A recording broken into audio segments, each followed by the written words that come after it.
The $40,000 bottle of wine was falling in slow motion, and Emily Carter knew her life was about to shatter with it. But that wasn't the worst part. The worst part was watching Damien Cross, her manager, her tormentor, smile as he'd shoved her from behind. The worst part was seeing the billionaire Adrian Cole's eyes narrow at her clumsiness. His business deal worth millions about to collapse because she couldn't keep her hands steady. The worst part was knowing she'd never afford her grandmother's medication now. But then Emily's fingers closed around the bottle's neck, and everything changed. Everything.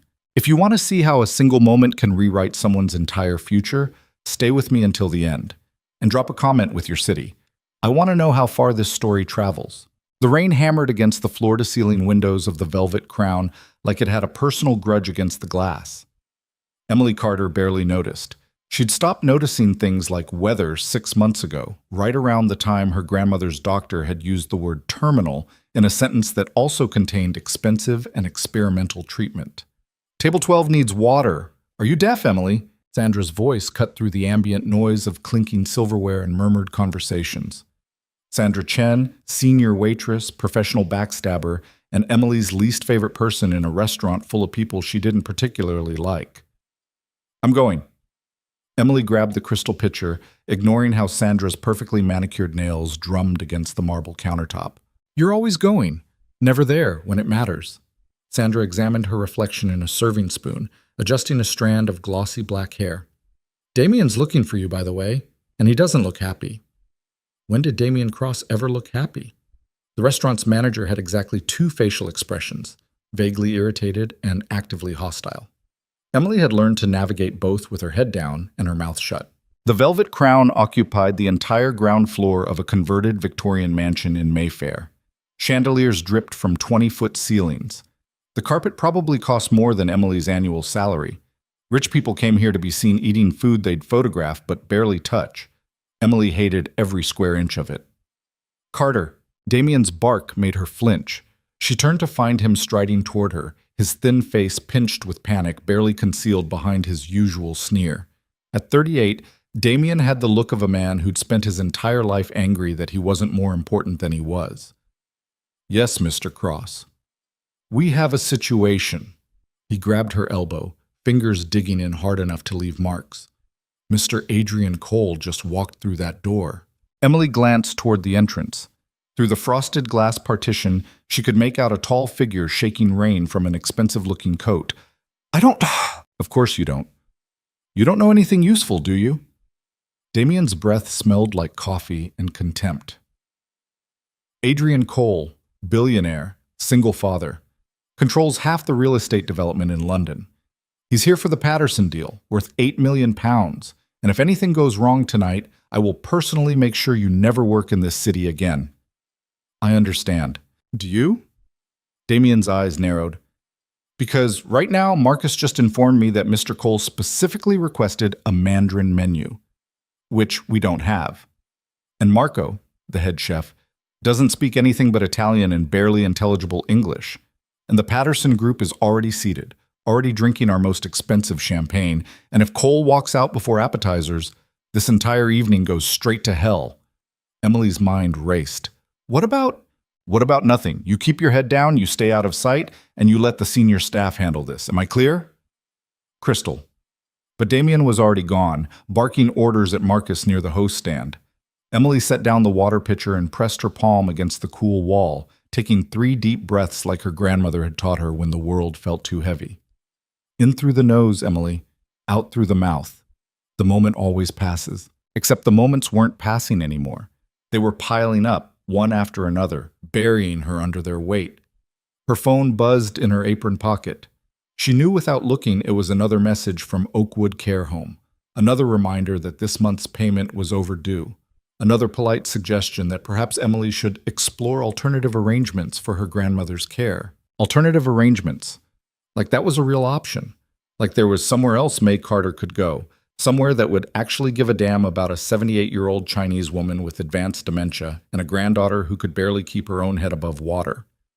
Emily, table 7 wants their check. Sandra appeared beside her, smiling that smile that never reached her eyes. Unless you're too busy standing around.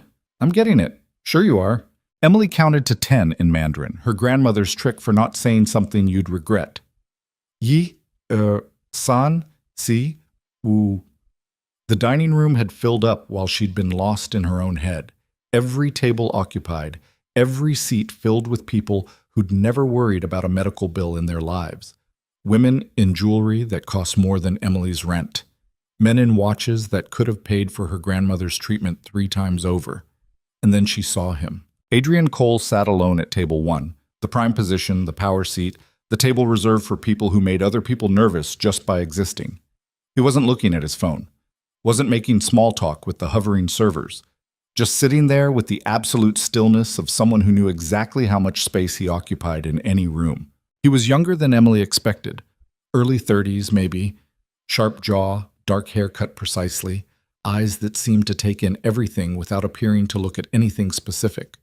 He wore his suit the way other men wore skin, like it was just part of him, nothing special, certainly nothing to comment on. Damien practically genuflected as he approached the table. Emily watched from across the room as her manager transformed into some weird parody of himself. All desperate smiles and excessive hand gestures. Whatever Damien was saying, Adrian Cole clearly wasn't impressed. The billionaire's expression never changed. He simply stood up. Oh no. Marcus appeared beside Emily, wringing his hands. Oh no, he's leaving. Maybe he's leaving and Damien looks like he's about to have a stroke. Marcus grabbed Emily's arm. This is bad. This is really bad. The Patterson group is watching everything. If Cole walks out, they walk out, and the whole deal collapses. Emily watched Adrian Cole button his suit jacket with methodical precision, watched him nod once at Damien, a gesture of dismissal so subtle and devastating that her manager actually took a step backward. What do we do? Marcus whispered. Emily didn't have an answer. She barely had answers for her own life, let alone whatever corporate drama was unfolding across the dining room. But then Adrian Cole turned slightly, and Emily saw his face properly for the first time. And something in her chest did this weird, uncomfortable flip. It wasn't that he was handsome, though he was, in that specific way that came from good genetics and expensive maintenance. It was something else. Something in the set of his shoulders, the way he held himself apart from everyone else in the room. He looked lonely. Deeply, profoundly lonely, in a way that had nothing to do with being physically alone and everything to do with being emotionally unreachable. Emily knew that look, wore it herself most days. Someone needs to do something, Marcus hissed. The words left Emily's mouth before her brain caught up with her tongue. Yan Sheng Qing Shao Jiang. Sir, please wait a moment. The Mandarin felt rusty on her tongue. She hadn't spoken it regularly since her grandmother's mind started slipping away. But it came out clear enough. Adrian Cole stopped walking, turned, looked directly at Emily for the first time, and the entire restaurant seemed to hold its breath. Later, Emily would try to remember exactly what she'd been thinking in that moment. But the truth was, she hadn't been thinking at all. She'd just been moving, crossing the dining room with her heart hammering against her ribs, aware of every eye tracking her progress. Damien's face had gone an interesting shade of purple. Sandra looked like she'd swallowed something poisonous, and Adrian Cole just watched her approach with those dark, unreadable eyes. Ni hui shuo zhongwen. You speak Chinese? His Mandarin was flawless. Beijing accent educated, the kind that came from expensive tutors and international schools. Wo nai nai jiao wo de. My grandmother taught me. Emily's voice came out steadier than she felt. Wo ting shuo ni shuyao zhongwen cai dan. I heard you needed a Chinese menu. This restaurant doesn't have one. No, sir, but I know the menu. I can... She switched to English, aware of Damien's intense stare. I can help you order, if you'd like. Adrian Cole studied her for what felt like an hour, but was probably only seconds. His gaze moved from her face to her name tag to the worn edges of her sensible work shoes. You're a waitress. It wasn't a question, but Emily answered anyway. Yes, sir. And you speak Mandarin fluently enough to discuss food? My grandmother owned a noodle stall in Suzhou before she moved here. She taught me to cook and to speak properly while cooking. Emily had no idea why she was still talking. Food tastes better when you understand the language it was born in. Something flickered across Adrian Cole's face, too fast to read, gone before Emily could interpret it. Sit down. I'm sorry? Sit. He gestured to the chair across from him. Tell me what you'd recommend. Mr. Cole, I can't. Why not? Because Damien would fire her before dessert.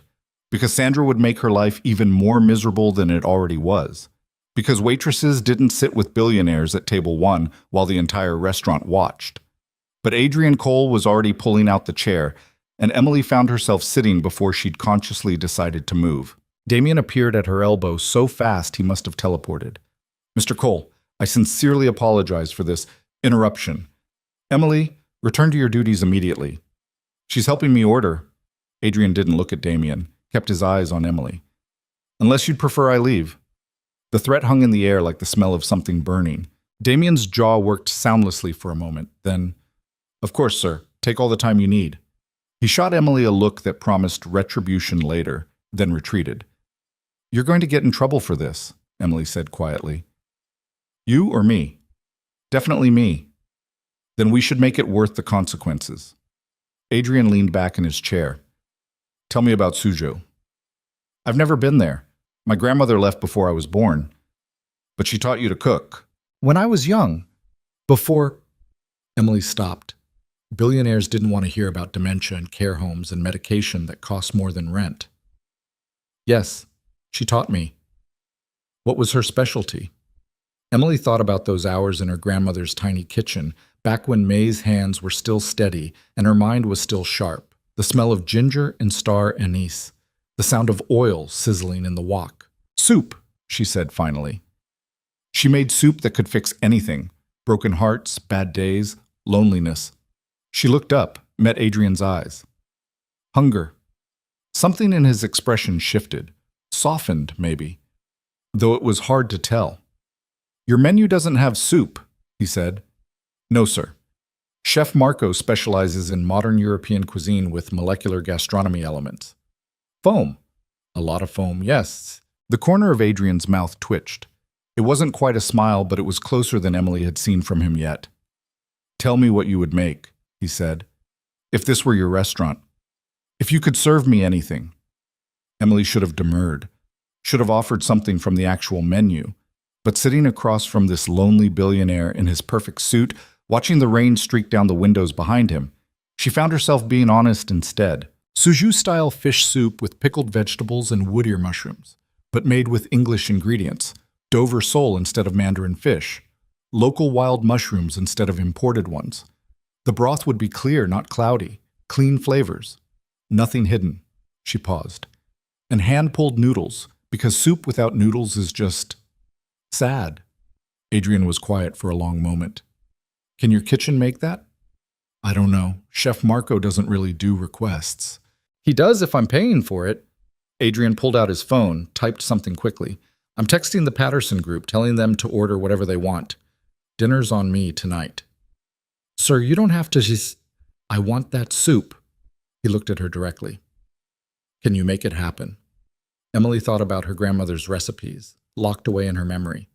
Thought about Chef Marco's ego and Damien's rage and Sandra's inevitable sabotage. Yes, she said, I can make it happen. Then do it. He said it like it was simple. Like the world would just rearrange itself because he decided it should. And maybe, for Adrian Cole, it did. Emily stood up, aware of every eye in the restaurant tracking her movement. She could feel the weight of their judgment, their confusion, their envy. The invisible waitress was suddenly very visible, and it made her skin itch. I'll bring you tea while you wait, she said. Emily, she turned back. What's your last name? Carter. Adrian nodded slowly like he was filing that information away somewhere important. Thank you, Emily Carter. The kitchen was exactly the disaster she'd expected. Chef Marco stood in the center of his domain like a temperamental emperor, waving a wooden spoon and shouting in Italian-accented English. No, no, no! I am not a noodle cook. This is not a dumpling house. We do not make soup like peasants. The customer specifically requested, Damien started. I don't care what he requested. I am an artist. I create experiences, not... Marco gestured violently at the ingredients Emily had assembled. Whatever this is an 8 million pound deal that depends on you making soup. Damien's voice had gone dangerously quiet. So you're going to make the damn soup, Marco, and it's going to be the best soup anyone's ever tasted. I refuse. Then you're fired. The kitchen went silent. Marco stared at Damien, his face cycling through several shades of red. You cannot fire me.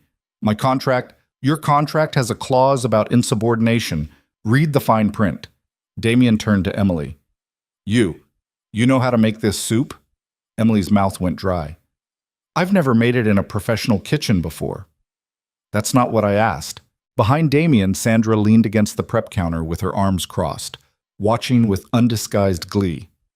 This was going to be a spectacular failure, and she had front row seats. Yes, Emily said, I know how to make it. Then make it. Damien pointed at Marco. You're going to help her. And if this goes wrong, you're both finished. Understood? Emily barely heard him agree. Her mind was already racing through the recipe, adapting it for ingredients she had available, timing everything in her head. Okay, Nine-Eye, she thought. If you're watching, now would be a good time to help. The next 40 minutes were controlled chaos. Marco sulked and complained, but ultimately followed Emily's instructions, partly because his job depended on it, partly because even his ego couldn't deny that she knew what she was doing. Emily moved through the kitchen with muscle memory she didn't know she still possessed. Her hands remembered how to clean fish, how to julienne ginger into hair-thin strips, how to time everything so the noodles would hit the broth at exactly the right moment. Sandra appeared at her elbow. Need any help? Her voice dripped with false sweetness. I'm fine. Are you sure? It's a lot of pressure, cooking for a billionaire. Sandra picked up the bottle of rice wine vinegar Emily had been using. It would be such a shame if something went wrong. Emily looked at her directly. Put that down. Or what? Or I'll tell Damien you're interfering with the order he specifically told me to complete. Sandra's smile faltered. She set down the bottle with exaggerated care. Just trying to help. Help somewhere else. The fish stock was simmering perfectly, filling the kitchen with delicate fragrance. Emily added the wood ear mushrooms, watched them bloom in the hot liquid, tasted the broth with a clean spoon. Something was missing. She closed her eyes, reached back through memory to her grandmother's kitchen. What was it? What made Nine-Eye's soup special? White pepper, just a touch, and a drop of sesame oil at the very end. Emily's eyes snapped open. She grabbed the white pepper, added the tiniest pinch, tasted again. There it was. Noodles now, she told Marco. They need to be served immediately after pulling. Marco actually looked impressed despite himself. You know what you're doing. My grandmother was a good teacher. The noodles stretched between her hands like silk, elastic and perfect. She'd forgotten how satisfying this was. The rhythm, the technique, the way the dough yielded to pressure but maintained its integrity. Those are beautiful. Marcus had appeared beside her, watching with open admiration. Where did you learn to pull noodles like that? Practice. Emily dropped the noodles into boiling water. Lots and lots of practice. The soup came together like a small miracle. Clear broth with barely any oil floating on top, noodles arranged in a perfect nest, Dover sole cooked so precisely it was almost translucent, pickled vegetables providing tiny bursts of acid to cut the richness. Emily placed everything in one of the restaurant's simplest white bowls. No foam, no microgreens, no edible flowers or gold leaf or any of the nonsense Marco usually insisted on. Just soup. It's too simple, Sandra said from behind her. He'll think you're insulting him. Emily ignored her, picked up the bowl with steady hands. Damien materialized in front of her before she could leave the kitchen. If this is a disaster, it won't be. You sound confident. I'm terrified. Emily met his eyes. But the soup is good. I know it's good. Damien stepped aside. The dining room had somehow gotten even quieter during her absence. Emily felt every eye on her as she carried the bowl toward table 1, careful not to spill a single drop. Adrian Cole was reading something on his phone, but looked up as she approached. Your soup, sir? She set it down in front of him. Adrian stared at the bowl for a long moment without speaking. Steam rose from the broth in delicate spirals. The noodles lay in their nest like something precious. It looks, Emily held her breath, simple. Her heart sank. But then Adrian picked up his spoon and chopsticks, and Emily saw his hands were shaking. Just slightly. Barely noticeable unless you were looking for it. He lifted the noodles first, examining them with unexpected intensity. Then he tasted the broth and went absolutely still. Emily counted her own heartbeats. 5, 10, 15. Adrian set down his spoon very carefully, looked up at Emily with an expression she couldn't read. Where exactly did your grandmother have her stall? His voice came out rough. In Suzhou. Near the gardens. She said the tourists would come for the scenery and stay for the food. When? She left China in 1985, so before that. Adrian's face had gone pale. What was her name? Your grandmother? May Carter. Well, Mei Liu originally, but she took my grandfather's name when she married. Mei Liu? Adrian repeated the name like it meant something, like it hurt to say it out loud. Small woman, always smiling, had a scar on her left hand from a burn. Emily's breath caught. Yes. How did you... I knew her. Adrian was still staring at the soup. A long time ago, when I was very young. That's impossible. She left China before you were born. I was born in Suzhou. He looked up at her. In the slums near the gardens. I lived on the streets until I was 8 years old. The restaurant could have been empty for all Emily was aware of it. There was just this moment, this table, this impossible connection. There was a woman who ran a noodle stall, Adrian continued quietly. She fed me. Every day for almost 3 years. Never asked for money, never asked my name, just fed me. His hand was still trembling slightly around the spoon. She kept me alive when no one else gave a damn whether I lived or died. Emily couldn't breathe. This soup, Adrian said, it tastes exactly like hers. Exactly. I used her recipe. I know. He picked up the chopsticks again, ate some noodles with the focused intensity of someone trying to hold on to something that was slipping away. I know. Emily should have left him alone, should have retreated to the kitchen and let him eat in peace. Instead, she heard herself ask, what happened? After she left? I got lucky. An English businessman saw me pick a pocket in the market. Instead of calling the police, he took me home, fed me, taught me, eventually adopted me. Adrian's laugh was bitter. Cole isn't my birth name. I don't remember what that was. I was just street kid until someone decided I was worth saving. My grandmother saved you. She did. Adrian took another taste of soup. And I never got to thank her. You can thank her now. She's still alive. The words hung between them. Adrian set down his spoon very carefully. Where? Oakwood Care Home, about 15 miles outside the city. Emily's throat was tight. She has dementia. Most days she doesn't remember me. But sometimes she talks about Suzhou, about the gardens and the tourists and the hungry little boy who used to steal oranges from the fruit vendor but never stole from her. Adrian closed his eyes briefly. I remember those oranges. She protected you. The fruit vendor wanted to call the police, but she convinced him you were just a boy who needed kindness more than punishment. Emily. She looked at him. After I'm done eating, Adrian said quietly, I'd like to visit your grandmother, if that's possible. Tonight? Tonight. Emily nodded, not trusting her voice. But first, Adrian picked up his spoon again. I need to finish this soup. It would be disrespectful not to. He ate slowly, methodically, like each bite mattered. Emily watched him and understood that she was witnessing something intensely private, a powerful man confronting ghosts he'd thought were long buried. The Patterson group at the adjacent table had gone completely silent, watching this interaction with obvious confusion. And across the room, Damien's face was a study in barely suppressed rage. Emily didn't care. For the first time in months, maybe years, she felt like she was exactly where she was supposed to be. Adrian finished the soup, even drank the remaining broth directly from the bowl, something no one in this restaurant probably ever did.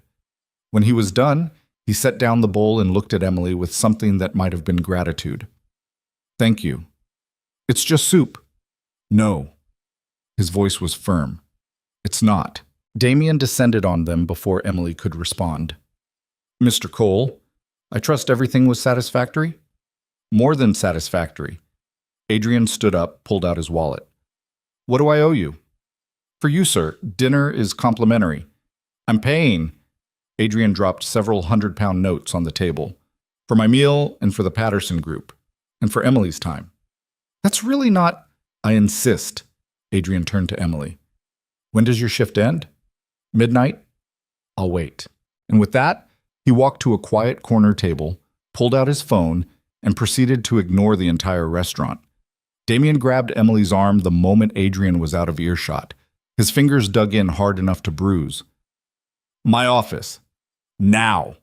The office was small and windowless and smelled like old coffee and Damien's expensive cologne. He shut the door behind them with ominous care. What, he said quietly, did you think you were doing out there? Following your orders. You told me to make the soup. I told you to make soup, not to sit with a customer, not to have an intimate conversation in the middle of my dining room, not to make this restaurant look like some cheap noodle bar. He requested it. I don't care what he requested, Damien was shouting now. You're a waitress, the lowest level of staff. You don't sit with billionaires. You don't cook. You certainly don't make a spectacle of yourself. Emily's temper, usually kept on a tight leash, started to slip. I made him happy. Isn't that what we're supposed to do? Make customers happy? You made him interested in you, and that's dangerous. Dangerous how? Damien's smile was cruel. You think this ends well for you? You think Adrian Cole sees you as anything more than a curiosity? A pet project? Tomorrow he'll forget you exist, and you'll still be here, still invisible, still barely scraping by. Each word was designed to hurt, and they did. Because part of Emily worried he was right. I need this job, she said quietly. I know. Damien leaned against his desk. Which is why you're going to stay away from Adrian Cole for the rest of the evening. Sandra will handle table 1. You'll work in the back, out of sight. He said he's waiting for me, when my shift ends. Then you'll tell him you can't go. Make up an excuse, I don't care what, but you will not leave this restaurant with him tonight. Am I understood? Emily thought about her grandmother, alone in that care home, thought about Adrian Cole, whose life had been saved by a woman who asked nothing in return. No, she heard herself say. Damien blinked. What? No, I'm going to finish my shift and then I'm going to take Mr. Cole to see my grandmother because that's what she would want, what she'd expect from me. Then you're fired. The words should have terrified her. Instead, Emily felt something strange, relief. Fine. Fine. Damien looked genuinely confused. You're just going to accept that? What choice do I have? You've already decided. Emily pulled off her apron, folded it neatly. I'll finish the shift. You can't afford to be short-staffed tonight. But after that, I'm done. You won't find another job in this city. I'll make sure of it. Maybe. Emily met his eyes. But at least I'll be able to sleep at night. She left the office before he could respond, before the reality of what she'd just done could fully sink in. The rest of the shift passed in a blur. Sandra took over table 1 with obvious triumph, but Adrian barely acknowledged her. The Patterson group ordered extravagantly and drank even more extravagantly. Someone sent compliments to the chef about the innovative fusion soup. Marco took all the credit, naturally. Emily worked mechanically, clearing tables, refilling water glasses, pretending everything was normal, while her mind raced ahead to unemployment and unpaid care home bills and the impossibility of starting over at 30. At 11:47 p.m., she changed out of her uniform in the staff room for the last time. At 11:53, she walked out to find Adrian Cole waiting exactly where he said he'd be. He looked up from his phone. Ready? Mr. Cole, I need to tell you something. Adrian. What? Call me Adrian. Mr. Cole was my father, and he's been dead for 5 years. Adrian, Emily corrected. I just got fired. He showed no surprise. Because of me? Because of my choices. But yes, you were involved. Adrian stood up, slipped his phone into his pocket. Then I owe you more than dinner. Come on. Where? To see your grandmother, like we planned. I thought maybe after hearing about the job you'd eat. Emily. He looked at her directly. I don't care about your job situation. Well, I do, but that's a problem for tomorrow. Tonight, I need to see the woman who saved my life. Everything else is details. And somehow, standing there in the dying light of the Velvet Crown's entrance, Emily believed him. They walked out into the rain together, and Emily didn't look back. Behind them, through the restaurant's windows, Sandra and Damien watched with identical expressions of disbelief. Neither of them saw the small smile on Chef Marco's face, or the way Marcus pumped his fist in solidarity. The night was just beginning, and everything had already changed. Adrian's car was exactly what Emily expected: sleek, black, expensive enough that she was afraid to touch anything. The interior smelled like leather and some subtle cologne that probably cost more than her weekly paycheck. Used to cost more than her weekly paycheck, she corrected herself, since she no longer had a paycheck. The driver, an older man with kind eyes and silver hair, held the door open for her. "This is James," Adrian said, sliding in beside her. "He's been with me for 8 years and has heard every stupid thing I've ever said, so don't worry about shocking him." "Ma'am," James nodded politely before closing the door. Emily sat rigidly in the plush seat, hyper-aware of how out of place she was. Her work clothes, black slacks and a white button-down that had seen better days, felt shabby against the car's pristine interior. "Relax," Adrian said. "It's just a car. It's a Bentley. It's transportation." He pulled out his phone, started typing something. "What's the address for Oakwood?" Emily recited it from memory. She'd made the trip enough times that she could probably drive there blindfolded. "James, you get that?" "Yes, sir." The car pulled smoothly into traffic. They drove in silence for several minutes. Emily watched London slide past the tinted windows, streets she'd walked 1,000 times looking suddenly unfamiliar from inside this cocoon of wealth. "Tell me about her," Adrian said finally. "Your grandmother, what's she like now?" Emily considered lying, painting a prettier picture. But something about the way he'd eaten that soup, like every bite mattered, made her want to be honest. "Most days she doesn't know who I am. She thinks I'm her daughter sometimes." "My mother." Emily's throat tightened. "Who died when I was 12. I'm sorry." "Don't be. You didn't know." She traced a pattern on her knee with one finger. Other days she's completely lucid, sharp as ever. Those are harder somehow, because she knows what's happening to her, knows what she's losing. How long has she been sick? Diagnosed 3 years ago. But looking back, the signs were there earlier. Forgotten appointments, repeated stories, once she left the stove on all night. Emily's laugh was hollow. "I thought she was just getting old. Wasn't paying attention. By the time I realized something was really wrong. It wasn't your fault. Feels like it was." Adrian shifted in his seat. "My daughter, Sophie, she's 7. Sometimes I'm convinced every decision I make is the wrong one. That I'm failing her in ways I won't understand until it's too late to fix." Emily looked at him properly for the first time since getting in the car. "You have a daughter?" Hard to believe, right? That someone like me could be responsible for a tiny human. His expression softened in a way it hadn't all evening. "Her mother died when she was 2, cancer. Very fast, very brutal. One day we were planning Sophie's 3rd birthday party, and 6 months later I was a widower with a toddler who kept asking when Mama was coming home." "I'm sorry," Emily said quietly. "Don't be. You didn't know." He echoed her words back with the ghost of a smile. "Sophie's with my housekeeper tonight, Mrs. Chen. She's more of a mother to Sophie than I am most days." "I doubt that. You'd be surprised. I'm not very good at this." He gestured vaguely. "The emotional parts. The bedtime stories and the scraped knees and the questions about why the sky is blue. I can negotiate billion-pound deals without breaking a sweat, but my daughter asks me to braid her hair, and I panic." Emily found herself smiling despite everything. "Does she look like you?" "Unfortunately for her, yes. Dark hair, serious face, too serious for 7. Adrian pulled out his phone, showed Emily a photo. The little girl in the picture had Adrian's sharp features softened by youth, her dark hair pulled into uneven pigtails. She wasn't smiling, just staring at the camera with the same intense focus her father had. "She's beautiful. She's stubborn. Brilliant and stubborn, and completely unimpressed by anything I've accomplished." Adrian's voice held genuine affection. "Last week I closed a deal that made the front page of the Financial Times. Sophie's response was to ask if I could finally learn to make proper pancakes. Can you?" "I burn water." He slipped the phone back into his pocket. "Which is why Mrs. Chen earns her considerable salary."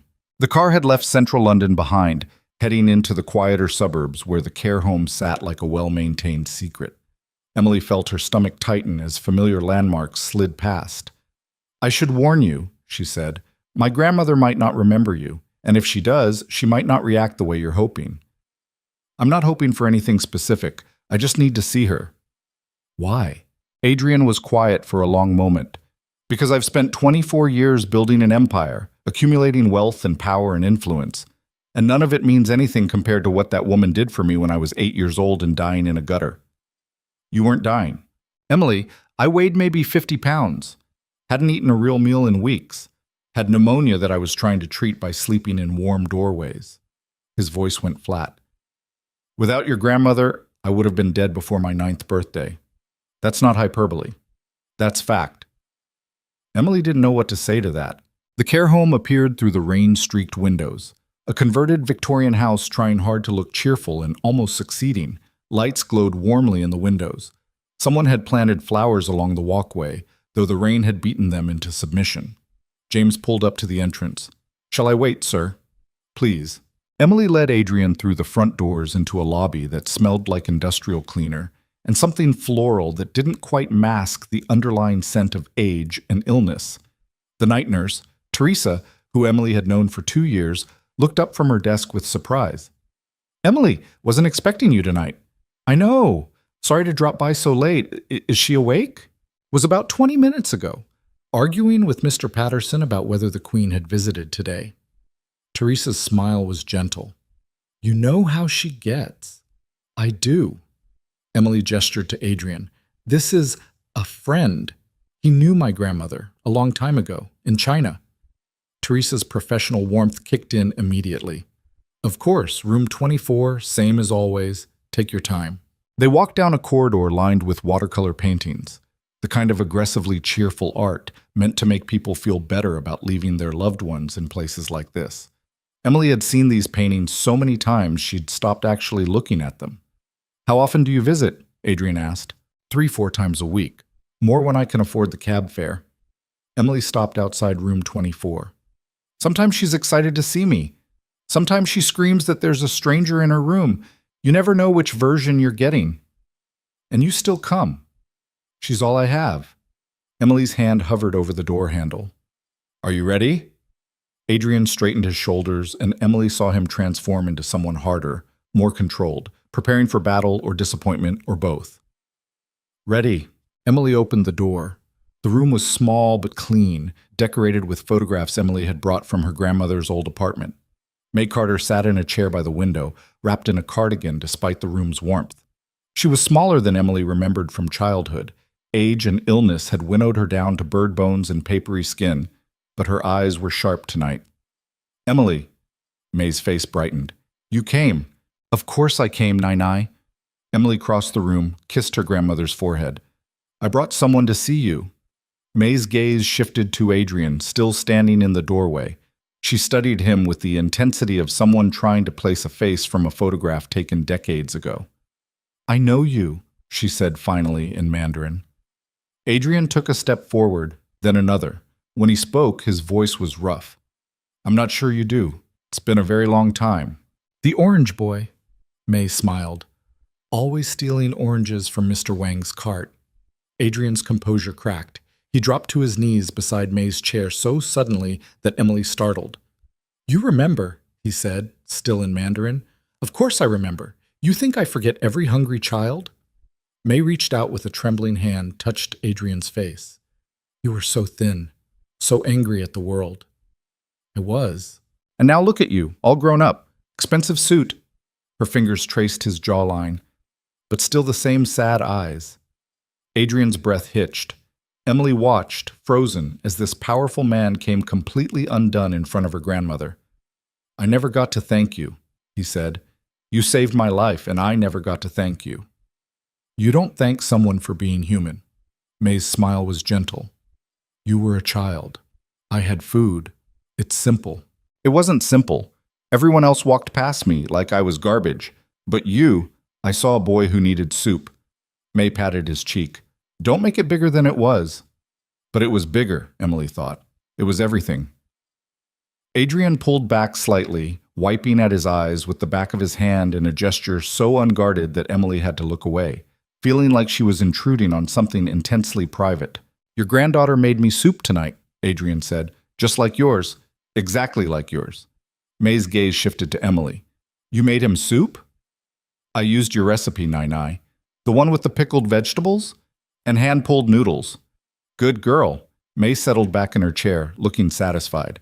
That soup fixed everything. Broken hearts, bad days. Hunger, Adrian finished. I remember. They sat like that for a while.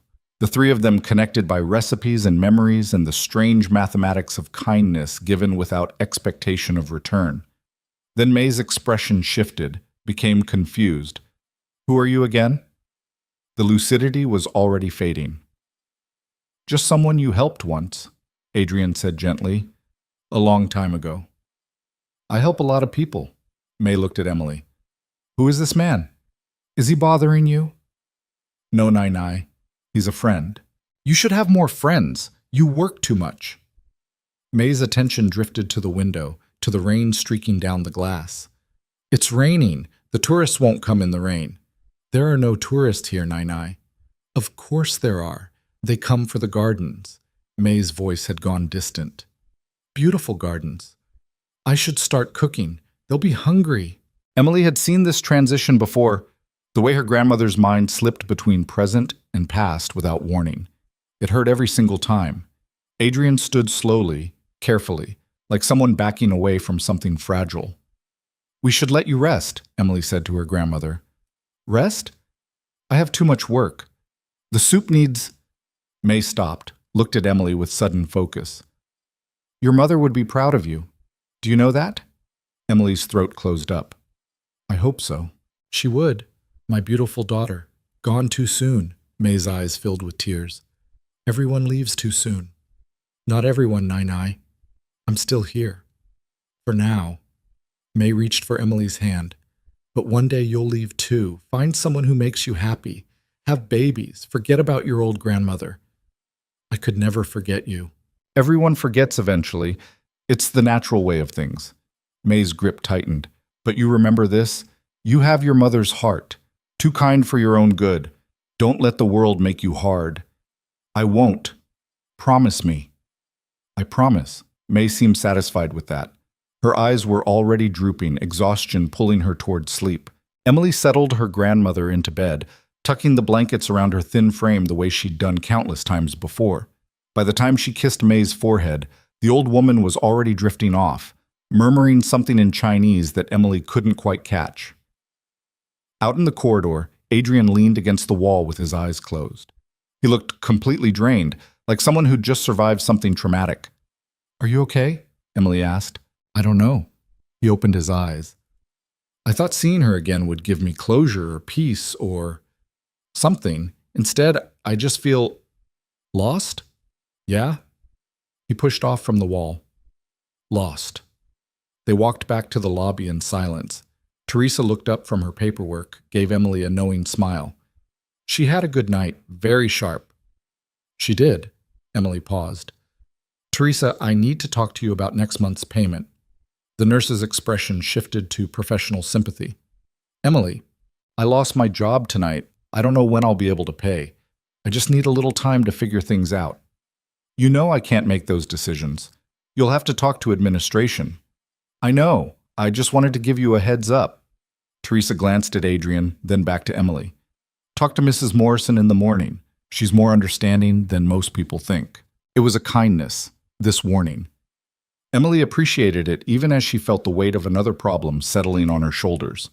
Outside, the rain had intensified. James appeared with an umbrella before either of them could get soaked, shepherding them back to the car with practiced efficiency. Once inside, Adrian didn't tell James where to go. They just sat there, engine idling, rain drumming on the roof. How much do you owe? Adrian asked finally. Emily's spine stiffened. I wasn't telling you that to get money. I know, but how much? It's none of your business. Emily, no. She turned to face him. You don't get to swoop in and throw money at this like it's one of your business problems to solve. This is my life, my grandmother, my responsibility. I'm not trying to solve anything. I'm asking a question. A question that comes with a checkbook attached. Adrian's jaw tightened. Would that be so terrible? Letting someone help? Yes. Emily's voice cracked.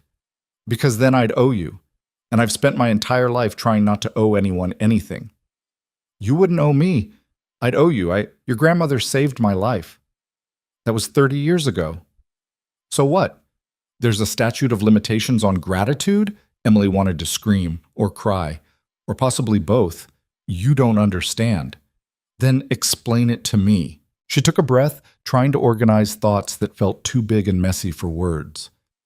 When my mother died, I was 12. My father had left before I was born. It was just me and Nai. And everyone, social workers, teachers, random strangers, they all wanted to help. They all had opinions about what should happen to me, foster care or distant relatives or charity programs. Emily's hands clenched into fists. Nai fought them all, refused to let anyone take me, worked 2 jobs to keep us together, and she never asked anyone for help, never accepted charity, because she said the moment you owe someone, they own you. That's not always true. It was true for her. She'd seen it in China. People helping with strings attached, favors that turned into debts that turned into obligations. Emily met his eyes. So she taught me to stand on my own feet, to never need anyone. And how's that working out? The blunt question caught her off guard. What? You're 30 years old, just lost your job, can't pay your grandmother's care bills, and you're so determined to not need anyone that you'd rather drown than grab a life preserver. Adrian's voice was gentle, despite the harsh words. That's not strength, Emily. That's stubbornness.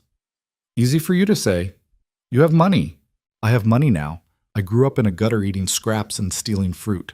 He leaned forward. You know the difference between me and the other kids I survived with? The ones who didn't make it? Emily shook her head. I learned to accept help when it was offered. Your grandmother's soup. My adopted father's kindness. Every mentor and teacher and random person who saw something in me worth investing in. Adrian's expression was serious. Pride is expensive, Emily. Sometimes it costs more than you can afford to pay. She wanted to argue, wanted to tell him he was wrong, that she could handle this alone, that she didn't need anyone's help. But sitting there in his expensive car, exhausted and unemployed and terrified about what came next, she couldn't make the words come out. I'm not offering charity, Adrian said quietly. I'm offering to pay a debt I've owed for 24 years. Let me cover your grandmother's care. Not as a favor to you, as payment for what she did for me. That's not how it works. Says who? Says, Emily stopped. I don't know. It just doesn't. Make it work. Adrian pulled out his phone. What's the care home's billing department? Adrian, Emily, I'm going to do this whether you agree or not. You can either tell me the number or I can call tomorrow and handle it directly with administration. Your choice. It should have felt like defeat. Instead, it felt like something inside her chest was loosening, making it easier to breathe. I hate you right now, she said. I can live with that. Emily gave him the number, watched him type it into his phone with quick, efficient movements. I'll call first thing tomorrow, he said. Set up an account. Make sure everything's current. Thank you. The words felt strange in her mouth, too small for what he was offering. Don't thank me. Adrian looked out at the rain. James, take us to my house. Sir? You heard me? Emily's exhaustion-fogged brain took a moment to process. Wait, what? It's almost 1 a.m. You're not going back to whatever depressing flat you live in to stare at the ceiling worrying about money. Adrian's tone left no room for argument. You're coming to my house. We're having tea or whiskey or whatever people drink when they've had the kind of night we just had. And then you're sleeping in one of my 8 guest rooms because I have them and you need one. That's inappropriate. So is a lot of what happened tonight. We're past worrying about appropriate. Emily knew she should refuse. Should insist on going home, maintaining boundaries, keeping this strange connection from becoming something too complicated. Instead, she said, I don't have anything to sleep in. Sophie has a drawer full of clothes she's outgrown. Mrs. Chen hoards them for some reason. Adrian looked at her. Is that a yes? It was a terrible idea, absolutely terrible. Yes, Emily heard herself say. Adrian's house wasn't a house. It was an estate trying to pass as a residence, all glass and steel and architectural statements wrapped around what had probably once been a traditional London townhouse. James pulled through gates that opened automatically, parked in a circular driveway that could have fit 10 cars. This is insane, Emily said. It's practical. Adrian climbed out. Lots of security. Good school district for Sophie, close to my office. It's a fortress. That too. Inside was somehow both austere and comfortable. Expensive furniture that actually looked used, toys scattered near a staircase, family photos on surfaces that probably cost more than Emily's annual rent. An older Chinese woman appeared from what must have been the kitchen, wiping her hands on an apron. "Mr. Cole, I wasn't expecting you back tonight. Change of plans. Mrs. Chen, this is Emily Carter. She'll be staying in one of the guest rooms." Mrs. Chen's expression didn't shift, but Emily saw the woman's eyes take in every detail. The cheap work clothes, the exhaustion, the way Emily held herself like someone expecting to be asked to leave. "Of course. I'll prepare the blue room." Mrs. Chen paused. "Miss Sophie is sleeping, but she woke earlier asking for you." Adrian's face softened immediately. "Is she okay?" "Bad dream. Nothing serious. She went back to sleep after I promised you'd check on her in the morning. I'll look in on her now." "Sir, it's late. I won't wake her. I just need to see her." Adrian turned to Emily. "Make yourself comfortable. Mrs. Chen will get you settled." He disappeared up the stairs, leaving Emily alone with the housekeeper. "Tea?" Mrs. Chen asked. "You don't have to." "I was making some for myself anyway." The woman's tone suggested this was non-negotiable. "Come." Emily followed her into a kitchen that looked like something from an interior design magazine. All marble and stainless steel and appliances that probably required instruction manuals.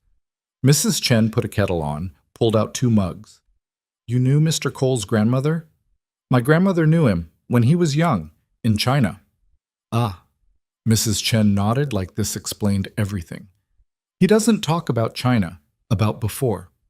"No?" "Never. I've worked here for 3 years. He's never mentioned where he came from, only where he's going." Mrs. Chen poured hot water over tea bags. "But tonight, he comes home with you, and he looks different." "Different how?" "Less alone." The words hung in the air between them. "I'm not," Emily started. "We're not." "I know." Mrs. Chen handed her a mug. "But he needs friends, real friends. People who know him as more than just Mr. Cole the billionaire." She smiled slightly. "My granddaughter works in his office. Says everyone's terrified of him, but Sophie loves him. Children know truth. He seems like a good father." "He tries very hard. Sometimes too hard." Mrs. Chen sipped her tea. "His wife's death broke something in him. He built walls to protect Sophie, but walls keep out good things too." Emily wasn't sure what to say to that. Footsteps on the stairs announced Adrian's return. He'd removed his jacket and tie, rolled up his sleeves, looked somehow younger and more tired at the same time. "She's fine," he said, though no one had asked. "Sleeping with approximately 15 stuffed animals." Mrs. Chen smiled. "I'll show Miss Carter to her room." "Wait," Adrian looked at Emily. "We need to talk about tomorrow. Tomorrow I start looking for a new job. Or you could work for me." Emily nearly dropped her tea mug. "What?" "I need someone who speaks fluent Mandarin, understands food culture, and isn't afraid to speak their mind." Adrian leaned against the counter. "You need a job. Seems straightforward." "Doing what, exactly?" "I'm opening a restaurant. Well, buying one and converting it. The Velvet Crown, actually. Damien doesn't know yet, but I made the offer to the owners tonight. They accepted." Emily's brain stuttered. "You bought the restaurant?" "Technically, I'm buying it. Deal closes in 48 hours. Adrian shrugged. "I need a manager who understands the vision. Someone who can bridge cultures, work with difficult chefs, and make people feel welcome instead of intimidated." "I'm a waitress." "You're someone who made me feel understood in a room full of strangers. That's rarer than you think." "Adrian, I don't have any management experience. So, I'll teach you. Or hire people who can teach you. Whatever works." He pulled out his phone again. "Salary would be $60,000 to start, with performance bonuses, full benefits, flexible schedule so you can visit your grandmother." The number made Emily's head spin. "That's insane." "That's market rate for someone with your language skills and cultural knowledge. I served soup. You connected with me in a way no one has in years. You got me to talk about my past, visit your grandmother, make impulsive business decisions." Adrian's smile was slight. "If that's not management material, I don't know what is." Mrs. Chen was watching this exchange with barely concealed amusement. I need to think about it, Emily said. Take all the time you need. You have until morning. Adrian's tone suggested he was joking, but Emily wasn't entirely sure.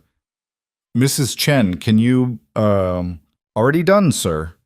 The blue room is ready. Emily followed the housekeeper upstairs that were probably individually worth more than her entire flat. The blue room was actually suite, bedroom, bathroom, and sitting area decorated in shades of navy and cream that managed to feel both expensive and comfortable. There are clothes in the dresser, toiletries in the bathroom. If you need anything, press the button by the bed. Mrs. Chen paused in the doorway. He's a good man. Lonely, but good. We're not. I know. Mrs. Chen's smile was knowing. Get some sleep, Miss Carter.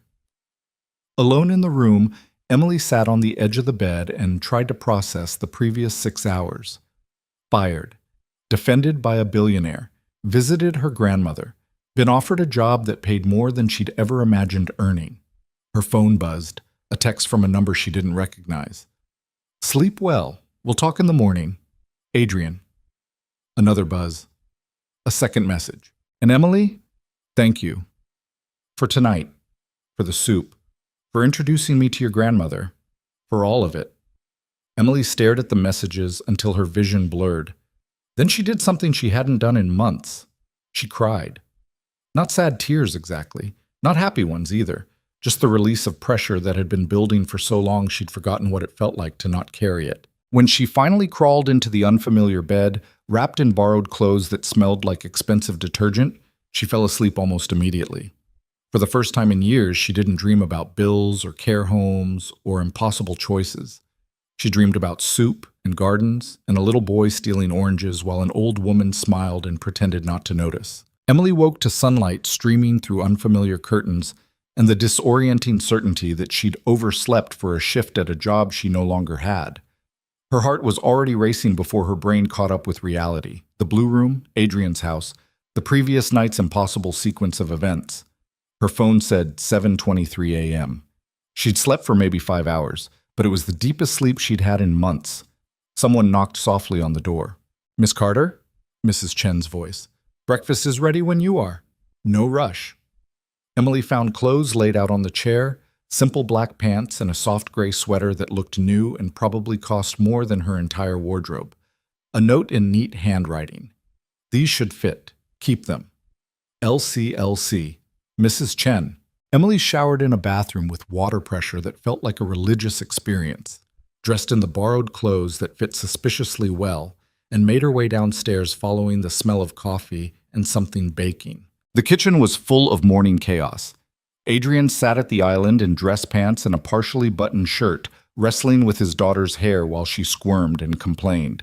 Mrs. Chen stood at the stove, flipping what looked like pancakes, while simultaneously packing a lunchbox. It hurts, Sophie whined. I'm barely touching you, Adrian said, though his hands were clearly tangled in her dark hair. You're pulling. I'm trying not to pull. You're bad at this. I'm aware. Adrian noticed Emily hovering in the doorway. Help. It wasn't a request from a billionaire. It was a plea from a desperate father. Emily crossed to them, gently took the hairbrush from Adrian's hand. May I? Sophie twisted to look at her with Adrian's same intense stare. Who are you?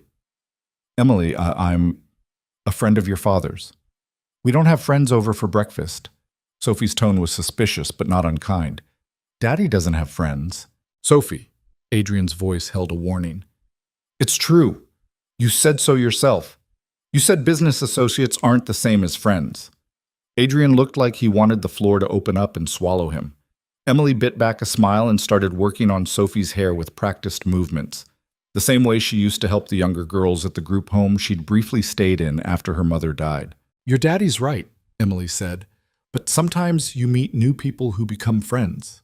That's what happened last night. Did you have a sleepover? Sophie, Adrian started. Sort of, Emily said.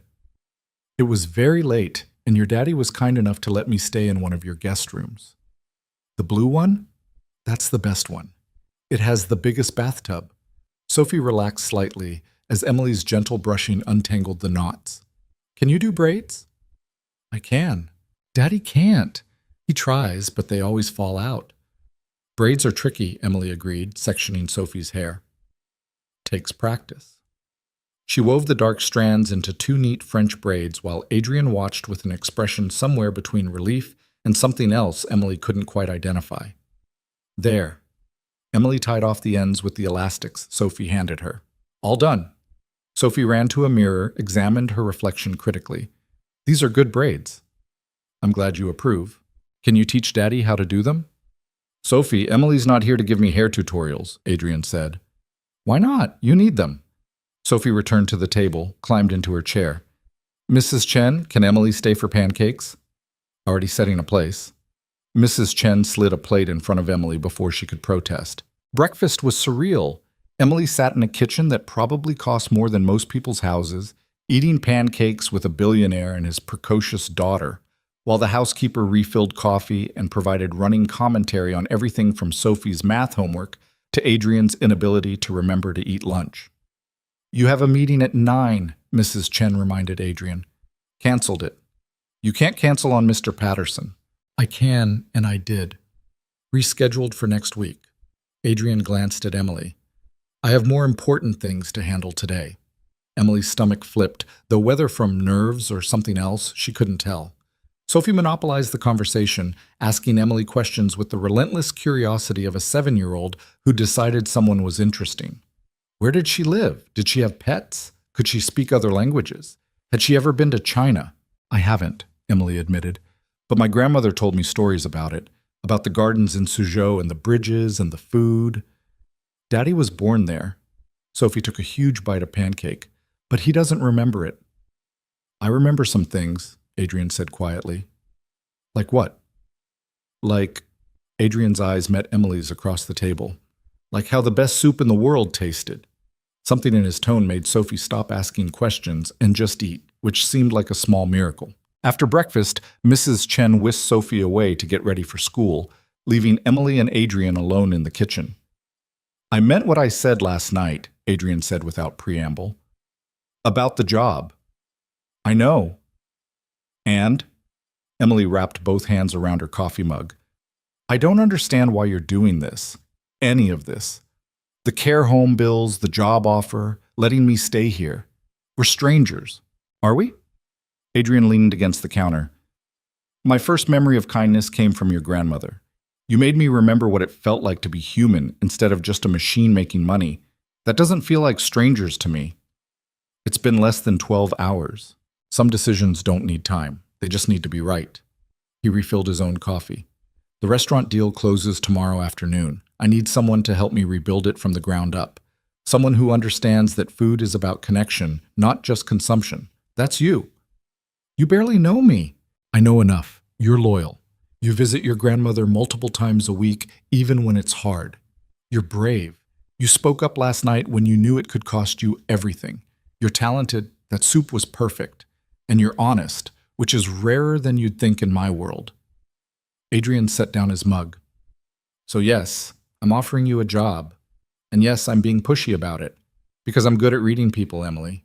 And I'm reading you as someone who needs to be pushed before she'll let herself want something. Emily wanted to argue, wanted to point out all the ways this could go wrong.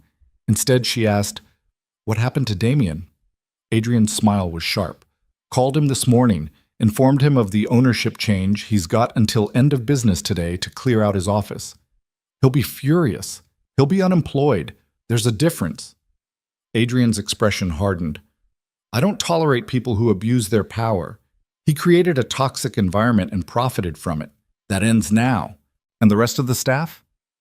Depends. The ones who treated you well keep their jobs. The ones who didn't, he shrugged. We'll see. I'm not running a charity, but I'm also not running a place where people like Sandra feel comfortable making others miserable. Emily thought about Sandra's smug smile, her constant needling, the way she'd tried to sabotage the wine service. She's going to make trouble, Emily said. Let her try.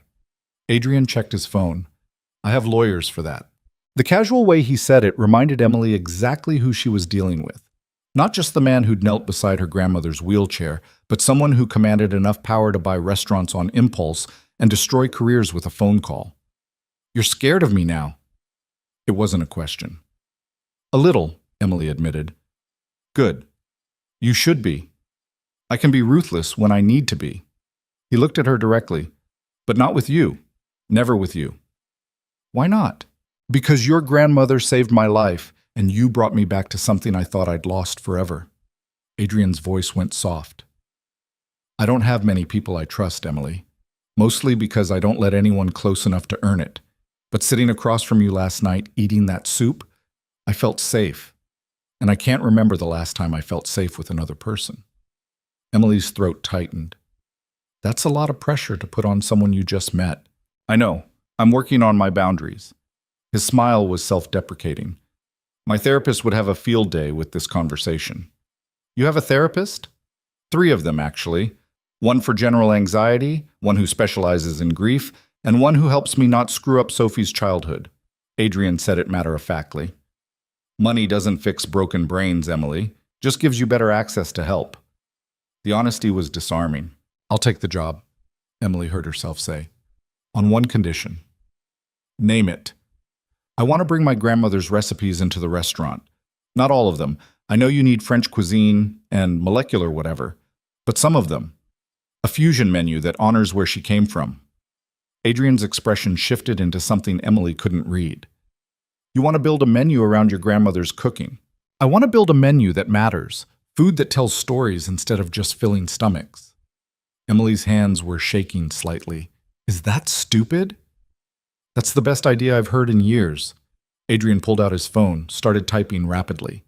"I'm messaging my architect. We'll need to redesign the kitchen, and I'll need you to document every recipe you remember. Can you do that?" "I think so. Some of them I'll need to recreate from memory. Then we'll test them, over and over, until they're perfect." He looked up. "When can you start?" "Now?" "Good. We're going to the restaurant. I want you to see it before we tear it apart." They took Adrian's car again, James driving them through morning traffic while Adrian made phone calls in rapid succession. His lawyer, his architect, someone named David, who apparently managed his restaurant investments. Emily half listened while watching London slide past, still not quite believing this was her life now.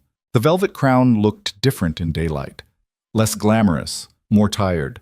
The windows needed cleaning. The awning had a tear in it Emily had never noticed during her night shifts. Adrian had a key. Of course he did. Inside, the dining room was empty and somehow sad without people filling it. Emily could see every scuff mark on the floors, every crack in the plaster, every sign of deferred maintenance hidden by dim lighting and expensive wine. "It's worse than I thought," Adrian said. "It has good bones." Emily ran her hand along the bar. "Under all the pretension, there's something real here." "Show me." So she did. Walked him through the space, pointing out things she'd noticed during her year working there. The way natural light came through the east windows in the morning, the corner booth that couples always requested for proposals, the spot near the kitchen where you could hear Chef Marco singing opera when he thought no one was listening. "You loved it here," Adrian said. "Even when they treated you terribly, you loved the space." "I love the potential." Emily stopped in the center of the dining room. "This could be somewhere people come to celebrate, to connect, to remember why food matters." "Then that's what will make it." A noise from the kitchen made them both turn. Damien emerged looking like he hadn't slept, his usually immaculate appearance disheveled and hostile. "You have some nerve showing up here," he said to Emily. "She has every right to be here," Adrian said coldly. "More than you do, actually. You have until 5 p.m. to vacate." "This is my restaurant." "This was never your restaurant. You managed it poorly while abusing staff and cutting corners on everything from ingredients to safety standards." Adrian pulled out his phone, showed Damien the screen. "I had my people run an audit last night. Want to explain the discrepancies in your liquor inventory? Or the payroll irregularities? Or the health code violations you've been bribing inspectors to overlook?" Damien's face went through several colors. "You can't prove any of that." "I can prove all of it. The question is whether I do it quietly or publicly." Adrian's voice was glacial. "Leave peacefully and I'll give you a neutral reference. Make this difficult and I'll make sure you never work in this industry again." Because of her? Damien pointed at Emily. You're destroying my career over a worthless waitress? Adrian moved so fast Emily barely tracked it. One moment he was standing beside her, the next he was in Damien's space, close enough that the manager stumbled backward. Call her that again, Adrian said quietly, and neutral reference becomes the least of your concerns. Damien's bravado crumbled. I need this job. You should have thought about that before you created a hostile work environment. Adrian stepped back. 5 p.m. Don't make me call security. They stood in tense silence until Damien retreated toward his office, his footsteps echoing through the empty restaurant. That was intense, Emily said. That was restrained. Adrian's jaw was still tight. I wanted to do much worse. I noticed. Does that bother you? Emily considered. No, should it? Most people find it unsettling when I get like that. Cold. You weren't cold. You were protective. She looked at him. There's a difference. Something shifted in Adrian's expression. Before he could respond, the front door opened and a woman in an expensive suit walked in carrying a tablet and looking efficient. Mr. Cole, I got your message. Traffic was terrible. She noticed Emily. Hello. Emily Carter, this is Priya Sharma, my director of operations. She makes sure I don't forget important things like eating and sleeping and showing up to board meetings. Adrian gestured between them. Priya, Emily's going to be managing the restaurant rebuild. Priya's perfectly shaped eyebrows rose slightly, but her professionalism never wavered. Wonderful. I'll have HR send over the paperwork. She opened her tablet. I assume you'll want to fast-track this? Yesterday would be good. I'll see what I can do. Priya turned to Emily. Do you have time this afternoon to come by the office? We'll need to get you set up in our systems, discuss salary and benefits, that sort of thing. Emily's head was spinning. Sure. Yes. What time? 2 p.m. work for you? It works? Perfect. I'll send you the address.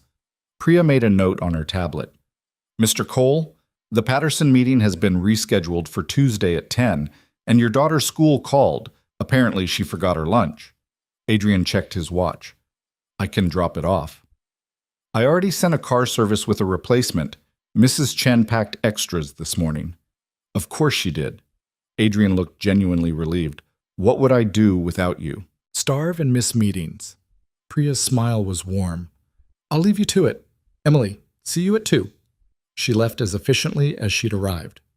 She's terrifying, Emily said, but she's brilliant. Pays attention to details I'd never notice. Adrian pulled out his phone again. Speaking of which, your grandmother's care. I spoke with Oakwood administration this morning. Set up an account covering the next 3 years. They're expecting you to call and confirm some medical details. 3 years? Emily's knees went weak. That's too much. That's what I can afford. Easily. Adrian pocketed his phone. And before you argue, remember, this isn't charity. It's payment for services rendered 30 years ago with interest. That's not how debt works. It's how my debt works. His expression softened. Let me do this, Emily. Please. The please got her. This man who could buy restaurants on impulse and destroy careers with a phone call was asking permission to help her grandmother. Okay, she whispered. Okay? Yes. Thank you. Adrian nodded once, looking satisfied. Good. Now, let's talk about the restaurant redesign. I want your input on everything. Layout, kitchen equipment, dining room aesthetic. This is your vision as much as mine. They spent the next 2 hours walking through the space while Adrian made notes, and Emily suggested changes that grew bolder as she realized he was actually listening. Knock down the wall between the kitchen and dining room. Replace the heavy curtains with something that let in natural light. Rip out the pretentious wine cellar and turn it into a prep kitchen for hand-pulled noodles. You want an open kitchen? Adrian asked. I want people to see where their food comes from. No secrets, no hidden things. Just honest cooking. Emily gestured to the space. Your story started with my grandmother's noodle stall in China. This restaurant should feel like that. Elevated, yes, but still connected to something real. Adrian was quiet for a long moment, studying her in that intense way he had. What? Emily asked. Nothing. Just, you get it.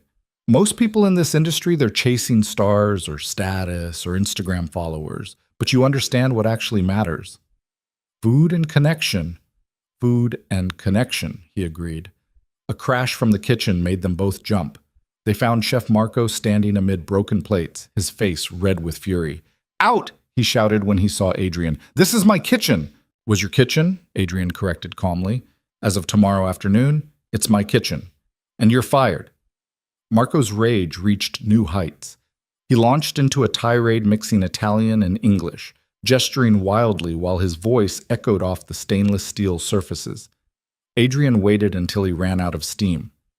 Are you finished? Adrian asked. You cannot do this. I'm an artist. This restaurant would be nothing without me. This restaurant would be better without you. Your ego is bigger than your talent. You treat your staff terribly. And frankly, your molecular gastronomy is dated. Adrian's tone was conversational, which somehow made it more devastating. I'm offering you 2 months severance and a neutral reference. Take it or leave it. I'll sue! You'll lose. Your contract has a termination clause that I'm exercising. My lawyers are very thorough. Adrian pulled out his phone. 2 months severance or nothing. Decide now. Marco deflated like a punctured tire. 2 months. Smart choice. Priya will send the paperwork. Adrian turned to leave, then paused. And Marco, that soup Emily made last night, that was art. What you do is just expensive ingredients arranged prettily on a plate. Learn the difference. They left Marco standing in the wreckage of his kingdom. Outside, Emily took a deep breath of cool London air. You're really good at destroying people's lives, she said. Only when they deserve it. Adrian checked his watch. You have 3 hours before your meeting with Priya. Want to get lunch? With you? Unless you have other plans. Emily thought about her empty flat, her non-existent schedule, the strange new reality she'd fallen into. I don't have other plans. Good. Adrian texted James. I know a place, small, quiet, makes the best dumplings in London. How do you know about good dumplings? You're a billionaire. Billionaires eat too, Emily. We just usually eat boring things at boring restaurants with boring people. His smile was slight. But sometimes we get lucky and meet someone who reminds us there's more to life than business deals. The dumpling place was in Chinatown, tucked between a pharmacy and a shop selling tea sets. 8 tables, fluorescent lighting, laminated menus with pictures. Nothing like the Velvet Crown. Emily loved it immediately. They ordered too much food and ate it with chopsticks while Adrian told her stories about Sophie, her strange obsessions with dinosaurs, and her refusal to eat anything green and her determination to learn Mandarin because Daddy was born there and I should know his language. She sounds amazing, Emily said. She's exhausting. Adrian's voice was full of affection. Last week she decided we needed to adopt every stray cat in London. I came home to find her trying to coax a feral Tom into a cardboard box using fish fingers. Did it work? The cat fled. Sophie cried for an hour. I ended up donating a ridiculous amount of money to a cat shelter to make her feel better. You're soft. Only for her. Adrian dipped a dumpling in sauce. She's all I have left of Rebecca, my wife. Sometimes I look at Sophie and see her mother's smile or hear her mother's laugh, and it's like being stabbed and hugged at the same time. Emily understood that feeling. My grandmother's voice sometimes comes out of my mouth. Same phrases, same tone. It's comforting and terrifying. Terrifying how? Because it means I'm turning into her. And as much as I love her, watching her mind slip away, Emily's throat tightened. I'm scared that's my future too. Dementia isn't always genetic. I know, but the fear doesn't care about statistics. They ate in comfortable silence for a while, the kind of quiet that felt natural rather than awkward. Can I ask you something? Emily said finally. Anything. Why did you really buy the restaurant? It can't just be about my grandmother or the soup or wanting to help me. Adrian set down his chopsticks, considering. When I was building my company, I convinced myself that success meant accumulation. Money, properties, influence. That if I just acquired enough, I'd finally feel secure. He looked at his hands. But it's never enough. There's always another deal, another zero to add to the account, another competitor to crush. And somewhere along the way, I forgot why I was doing any of it. What changed? Sophie. Rebecca's death. He paused. And then last night, tasting your grandmother's soup, I remembered being 8 years old and actually happy. Not successful or secure or powerful, just happy. Because someone fed me without wanting anything in return. Emily waited. I want to build something that matters, Adrian continued. Not just another investment property or another line on a balance sheet. Something that makes people feel the way I felt last night. Connected. Seen. Human. He met her eyes. That's why I bought the restaurant. And that's why I need you to help me build it right. The weight of his trust settled over Emily like a blanket, warm and heavy and slightly suffocating. I'm going to disappoint you, she said. I've never managed anything. I'll make mistakes. Good. That means you're trying. Adrian pulled out his wallet, left cash on the table. Perfect people are boring, Emily. I want someone real. They walked back through Chinatown toward where James had the car waiting. The afternoon sun cut between buildings, making the wet pavement shine. What if this doesn't work? Emily asked. The restaurant. What if we fail? Then we fail. Adrian's voice was certain. But we'll fail trying to build something meaningful instead of succeeding at something meaningless. I'll take that trade. Emily's phone buzzed. A text from an unknown number. Heard you're working for Adrian Cole now. Good luck. You'll need it. Sandra. She showed Adrian the message. Want me to have her fired? He asked casually. Can you do that? I own the restaurant where she works, so yes. Emily considered. The old version of herself, the one who'd existed just 24 hours ago, would have said no. Would have taken the high road, turned the other cheek, been the bigger person. The new version, standing in Chinatown with a billionaire who'd just offered to fire her enemy, felt different. Yes, she said. Fire her. Adrian made a phone call. It took less than 3 minutes. Done, he said, pocketing his phone. That easy? That easy. He looked at her. How do you feel? Emily searched her conscience for guilt and found only satisfaction. Good. I feel good. Then it was the right choice. Adrian started walking again. Sometimes kindness means protecting people. Sometimes it means cutting out the ones who hurt them. Learning which is which, that's the hard part. They reached the car. Before Emily could climb in, Adrian caught her arm gently. Thank you, he said. For what? For saying yes. To all of it. The job, the restaurant, putting up with my intensity. His smile was small, but genuine. I know this is strange and fast and probably overwhelming, but I meant what I said earlier. You make me feel safe, and that's rare enough to fight for. Emily's heart did something complicated in her chest. You barely know me. I know enough. He released her arm. Now get in. Priya will kill me if you're late to your meeting. The office was everything Emily expected. Glass and steel and people in expensive suits moving with purpose. Priya met her in the lobby, guided her through security, and spent the next 90 minutes walking her through contracts and benefits packages and information that made Emily's head spin. Questions? Priya asked when they were done. Is he always like this? Emily gestured vaguely. Making huge decisions on impulse? Define impulse. Priya's smile was knowing. He thinks fast, decides fast, moves fast. But the thinking part is usually solid. He's been successful for a reason. And if I mess this up, you won't. Priya handed her a folder. Everything you need is in here. Building access, company credit card, direct line to me if you need anything. Welcome to the team, Emily. Emily left the office feeling like she'd been hit by a very expensive truck. Her phone rang as she stepped onto the street. Adrian.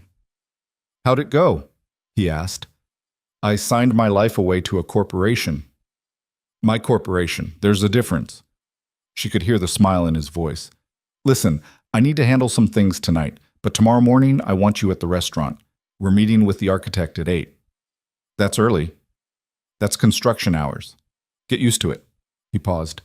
And Emily, bring those recipes, the ones from your grandmother. I want to start building the menu. Okay. Oh, and one more thing. Sophie wants to know if you can teach her to make soup this weekend. Emily's heart melted a little. Really? She asked 3 times during dinner. Apparently braids and cooking lessons make you the coolest person Daddy knows. Adrian's voice went soft. You don't have to. I know it's above and beyond job requirements. I'd love to, Emily said, and meant it. Saturday then. Come over around 10. We'll make it a thing. They hung up and Emily stood on the London street watching expensive cars pass and people hurry by with their important lives and felt the strangest sensation. Hope. For the first time in years, she felt like maybe things were going to be okay. Her phone rang again. The care home. Miss Carter, this is Teresa. Your grandmother had a good day today, very sharp. She asked about you. What did she say? She said you'd found someone worth knowing, said she could always tell when you were happy, even from far away. Teresa's voice was warm. Whatever you're doing, keep doing it. Emily looked up at the sky, blinking against sudden tears. I will, she promised. Tell her I'll visit tomorrow. I will. And Miss Carter, that account Mr. Cole set up.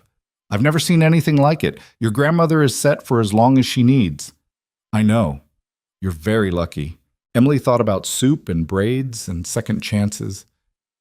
Yeah, she said quietly. I really am.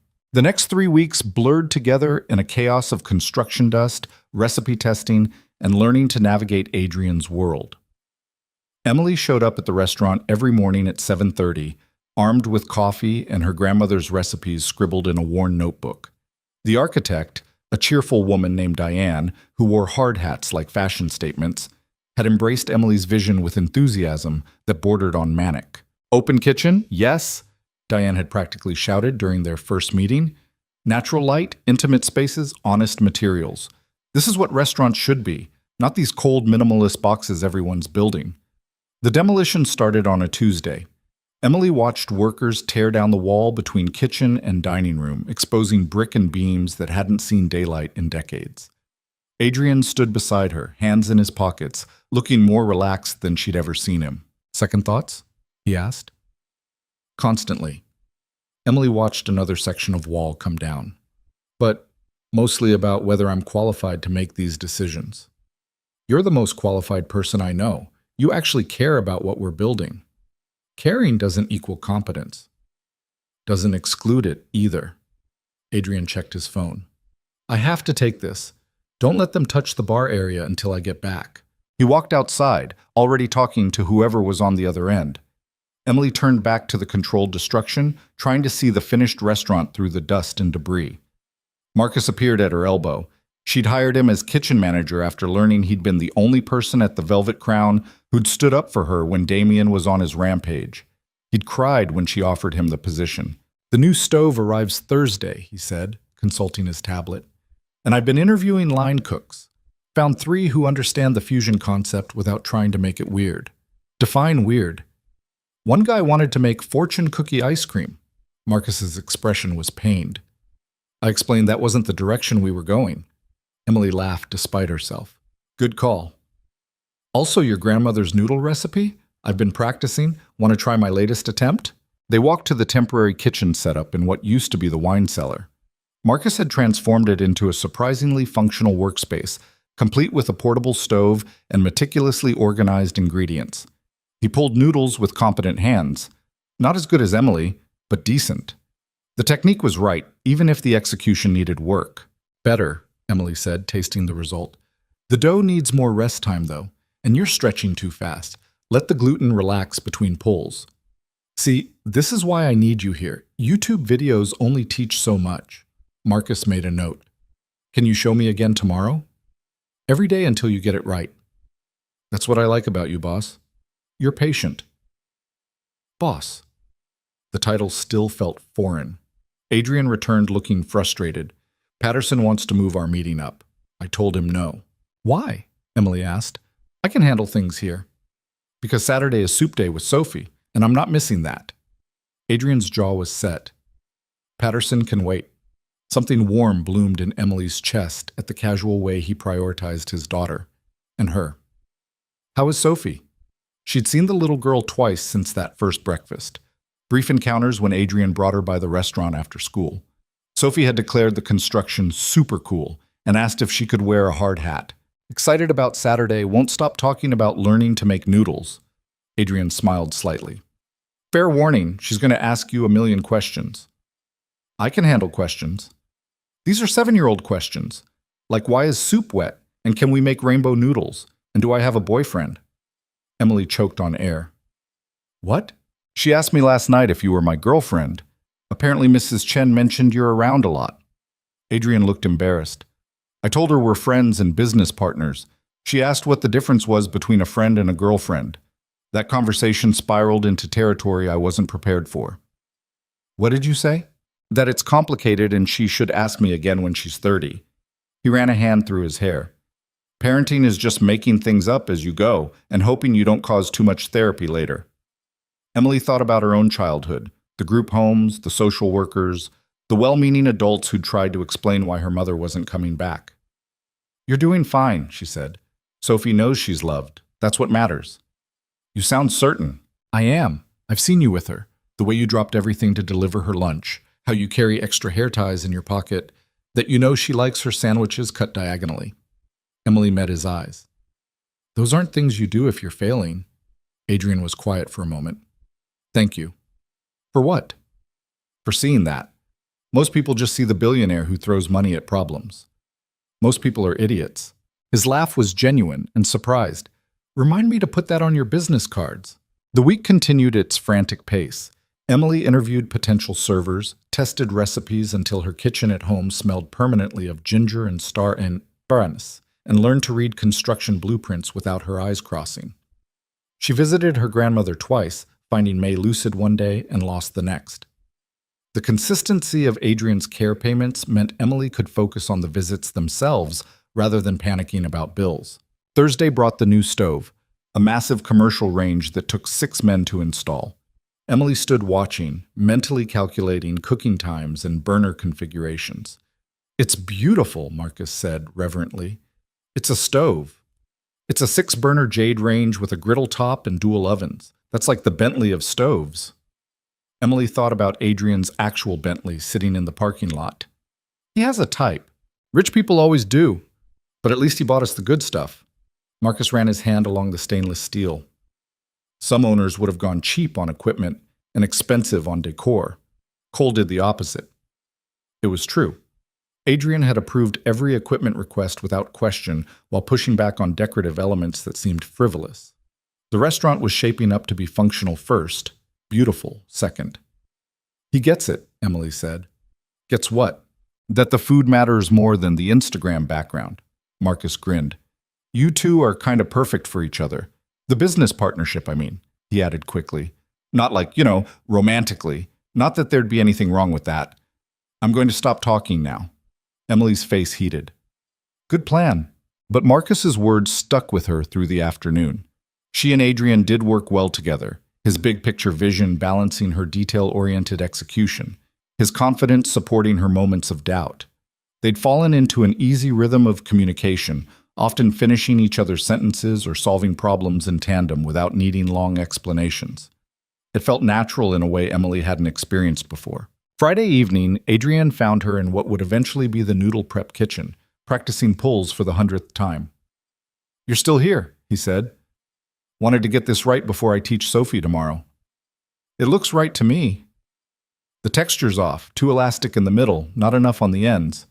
Emily stretched the dough again, frowning at the result. My grandmother could do this in her sleep. I'm struggling like an amateur. You're being too hard on yourself. I'm being realistic. If we're putting this on the menu, it needs to be perfect. Adrian crossed to her workspace, examining the noodles with surprising focus. What did your grandmother do differently? I don't know. That's the problem. I watched her 1,000 times, but I never asked about technique. Just copied what I saw. Emily's frustration leaked into her voice. And now she can't explain it even if I ask. So we figure it out. Adrian pulled out his phone. I'm texting Priya. She knows a master noodle chef in Hong Kong. We'll fly him here for a consultation. Adrian, that's necessary. This is important to you, which makes it important to the restaurant. He finished typing. He'll be here Tuesday if he's available.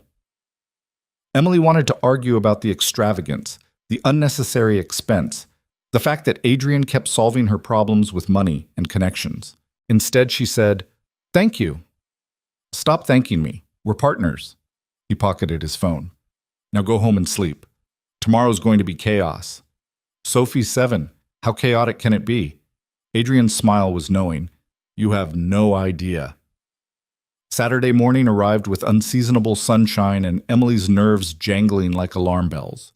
She showed up at Adrian's house at exactly 10 a.m., carrying bags of ingredients and her grandmother's recipe notebook. Mrs. Chen opened the door before Emily could knock. "Miss Sophie has been awake since 6, the housekeeper said. "She's eaten breakfast, changed clothes 3 times, and rearranged the kitchen twice. You're walking into a tornado." Good to know. The kitchen was indeed chaotic. Sophie had apparently decided cooking required costumes. She wore a chef's hat that was comically oversized and an apron that dragged on the floor. The counter was covered in bowls and spoons and what looked like every measuring cup in the house. "Emily!" Sophie's face lit up. "I'm ready to make soup." Adrian stood near the coffee maker looking simultaneously exhausted and amused. He dressed down, jeans and a simple navy sweater that made him look younger, more approachable. "She's been ready for 3 hours," he said. "I'm going to need a nap after this." "You can't nap, Daddy. You have to help." Sophie pointed imperiously at the counter. "Mrs. Chen said you're in charge of chopping." "I'm terrible at chopping."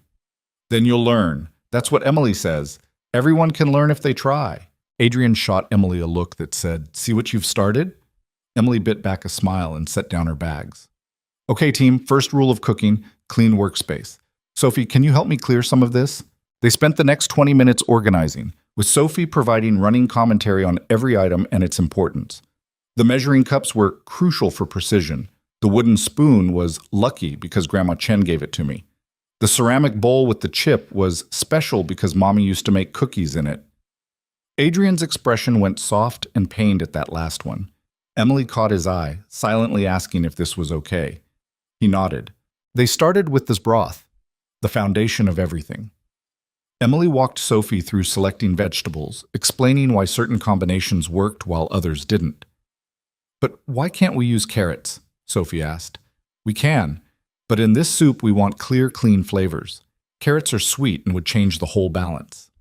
"What about green beans? I hate green beans." "Good news. No green beans in this recipe. I like you more and more." Sophie attacked a piece of ginger with a vegetable peeler, her tongue poking out in concentration. "Daddy, are you watching? This is how you peel ginger."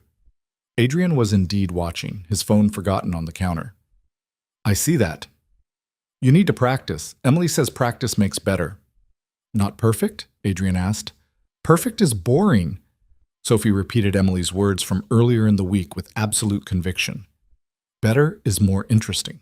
Emily's heart did something complicated. Hearing her own philosophy repeated by this serious little girl in an oversized chef's hat felt surreal and wonderful. They moved through the recipe slowly, Emily adjusting her teaching for Sophie's age and attention span. When the little girl got bored with stirring, they switched to noodle pulling.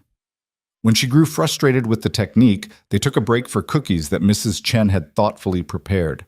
Adrian participated with surprising enthusiasm, his expensive watch getting dusted with flour as he attempted, and mostly failed, to stretch dough the way Emily demonstrated. "This is impossible," he declared after his third broken noodle. "You're forcing it. Let the dough do the work." Emily moved behind him, guiding his hands through the motion. Gentle pressure, consistent rhythm, like this. She was acutely aware of how close they were standing, the warmth of his back against her front, the way his breathing changed slightly when her hands covered his. "Like this?" His voice was rougher than normal. "Exactly like that." The dough stretched properly, forming long, even strands. "I did it!" Adrian sounded genuinely excited. "You did!" Emily stepped back, suddenly flustered. "See? Just needed practice." Sophie watched this exchange with the unnerving focus of a child who noticed everything. "Are you dating?" she asked casually. Emily nearly dropped the bowl she was holding. "Sophie," Adrian's voice held a warning. "What?" "Mrs. Chen says when people stand that close and look at each other like that, they're usually dating." "Mrs. Chen needs to stop gossiping with 7-year-olds, Adrian said. She wasn't gossiping, she was observing. Sophie pulled her noodles with surprising competence. "I observe things too. You smile more when Emily's around, and you check your phone less. And yesterday you hummed while making coffee." "I did not hum." "You totally did. Mrs. Chen and I both heard it." Adrian looked mortally embarrassed. Emily focused very hard on stirring broth. Emily and I are friends, Adrian said carefully, and business partners. Sometimes adults can be close without dating. But do you want to date her? Sophie, it's okay if you do. Mommy would want you to be happy. Sophie's voice went matter-of-fact in that way children had when discussing devastating things. She told me before she died. She said you'd be sad for a long time, but eventually you'd find someone who made you smile again. And Emily makes you smile. The kitchen went very quiet. Adrian's face cycled through several emotions: grief, love, pain, something that might have been hope. Your mother was very wise, he said finally, his voice thick. I know. That's why I listen to her even though she's gone. Sophie turned to Emily.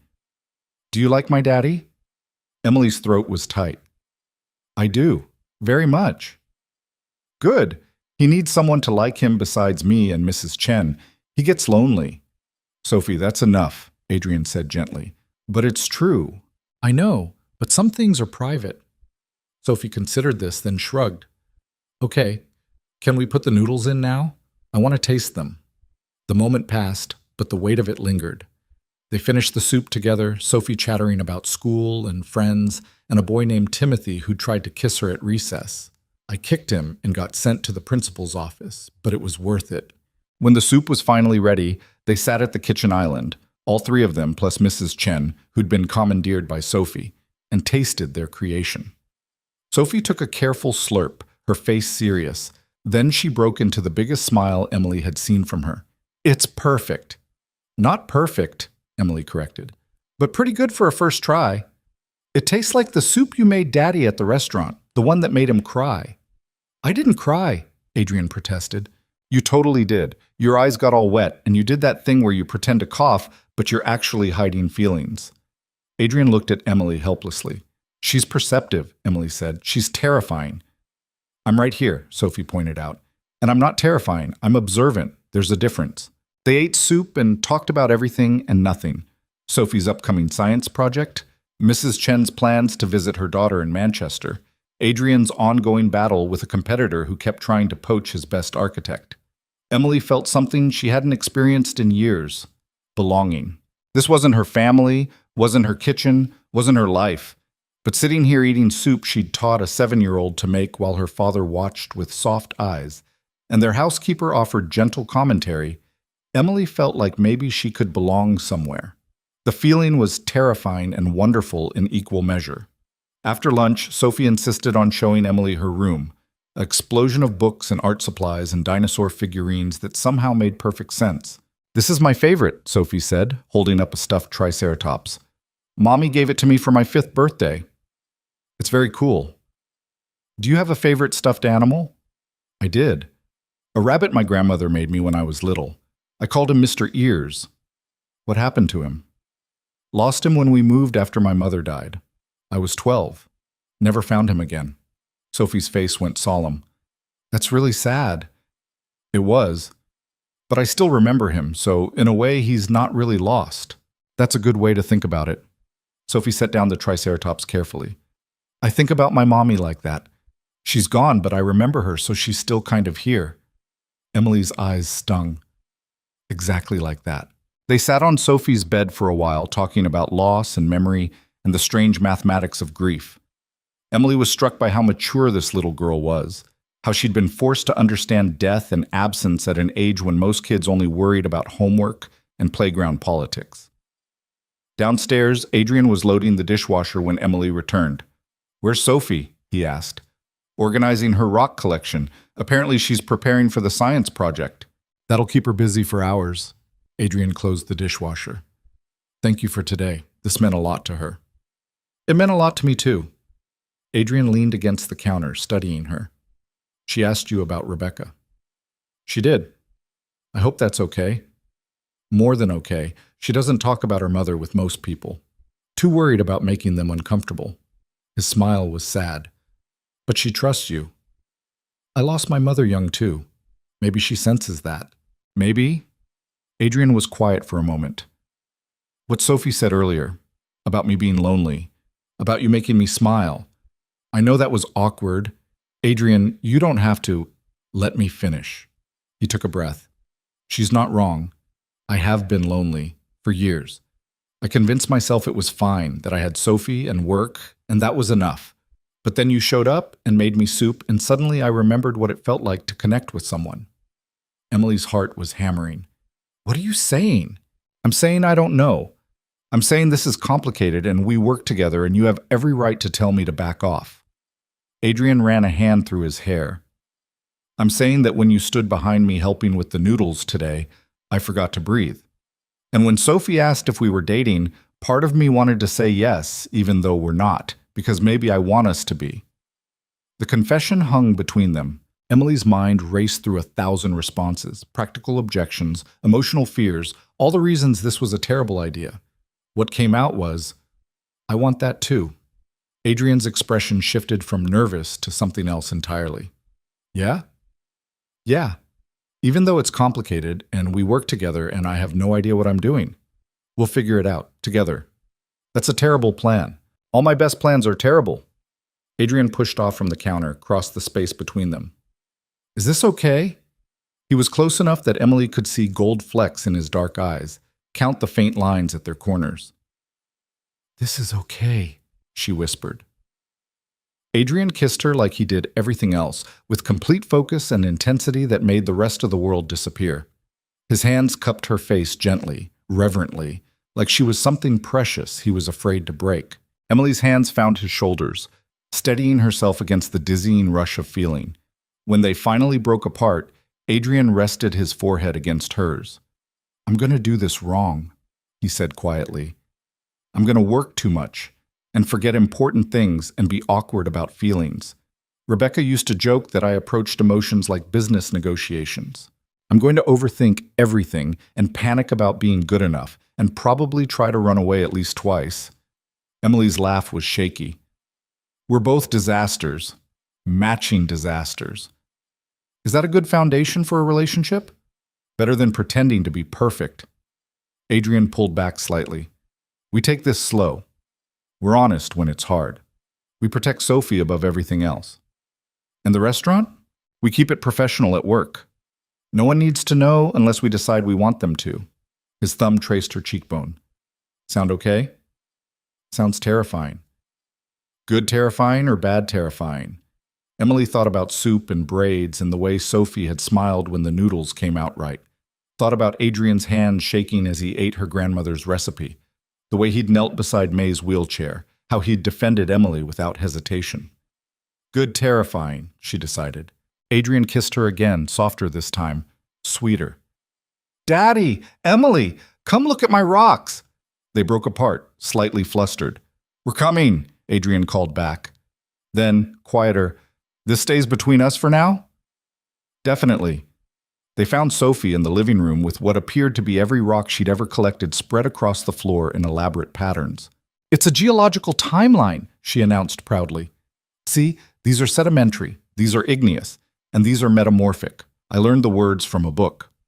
Adrian and Emily spent the next hour being educated on rocks by an enthusiastic 7-year-old who had very strong opinions about quartz versus granite. When it was time for Emily to leave, Sophie hugged her tight. You'll come back, right? The little girl asked. Of course. Promise? I promise. Sophie seemed satisfied with that. Good. We still need to make dumplings, and spring rolls, and that thing you mentioned with the pancakes. Scallion pancakes. Those, we need to make those. Emily left with a list of future cooking projects and a heart that felt dangerously full. The next week brought its own challenges. The noodle master from Hong Kong arrived and spent 3 days teaching Emily techniques her grandmother had done instinctively. The health inspector came and found 2 minor violations that sent Marcus into a panic spiral. The custom tables arrived damaged and had to be sent back. Through it all, Emily and Adrian maintained their careful professional distance at work, while stealing moments alone when they could, coffee in the empty dining room before the crew arrived, late-night texts about menu ideas that turned into conversations about everything else. This is harder than I thought, Emily admitted one evening when they were alone in what would eventually be the wine storage room. Hiding it? All of it. Trying to be professional when I want to kiss you. Worrying about what happens if this doesn't work out. And we've already built this whole restaurant together. Adrian pulled her close. Then we deal with it. like adults. You make it sound simple. It's not simple, but it's worth the complication. He kissed her forehead. We're building something good here, Emily. The restaurant, yes. But also this, us. What if I mess it up? What if you don't? Emily let herself lean into him, breathing in his scent, coffee and expensive cologne and sawdust from the construction. Priya knows, she said suddenly. What? About us. She hasn't said anything, but she knows. Gives me this look whenever you're around. Adrian groaned. She's terrifyingly perceptive. Should we tell people? Make it official? Do you want to? Emily considered. Not yet. Let's get the restaurant open first, one big life change at a time. Practical. One of us has to be. They stood like that for a while, wrapped together in the dusty future wine room, until Marcus's voice calling for Emily broke the moment. The restaurant's opening date loomed closer. 3 weeks away, then 2, then suddenly just days. Emily barely slept, running through checklists and contingency plans and worst-case scenarios. Adrian matched her hour for hour, handling the business side while she perfected the operational details. Sophie came by after school most days, doing homework at table 6 while Emily trained servers. The little girl had become the unofficial restaurant mascot, charming construction workers and offering unsolicited opinions on everything from napkin colors to the height of the bar stools. People will want to spin on these, she declared after testing one. You should bolt them down. We should bolt them down, Emily told Marcus. Mrs. Chen stopped by with food, making sure both Emily and Adrian remembered to eat. She never commented on their relationship directly, but Emily caught her smiling when she thought no one was looking. 5 days before opening, Emily's grandmother had one of her sharp days. Emily brought Adrian and Sophie to visit, watching nervously as May studied Adrian with clear eyes. The orange boy, May said in Mandarin, all grown up and stealing my granddaughter. Adrian laughed, responding in the same language. Not stealing, borrowing with permission. You take care of her, she works too hard. I know, I'm working on that. May turned to Sophie. And who is this serious little person? I'm Sophie, I'm 7. Emily taught me to make soup. Did she do it right? She did it perfect. Good, May smiled. Emily knows soup. Her mother knew soup. I knew soup. It's in the blood. They visited for an hour, May fading in and out of clarity but mostly present. When it was time to leave, she gripped Emily's hand. He's a good one, she said in English. Better than most. Don't let fear make you stupid. I won't, Nai. Promise me. I promise. In the car afterward, Sophie fell asleep against Emily's shoulder while Adrian drove through evening traffic. She liked you, Emily said quietly. I liked her. She's still in there, still fierce. For now, Adrian's hand found hers squeezed gently. For now is all we ever get. Opening night arrived with terrifying speed. The restaurant, rechristened the Lantern Bridge at Emily's suggestion, looked nothing like its previous incarnation.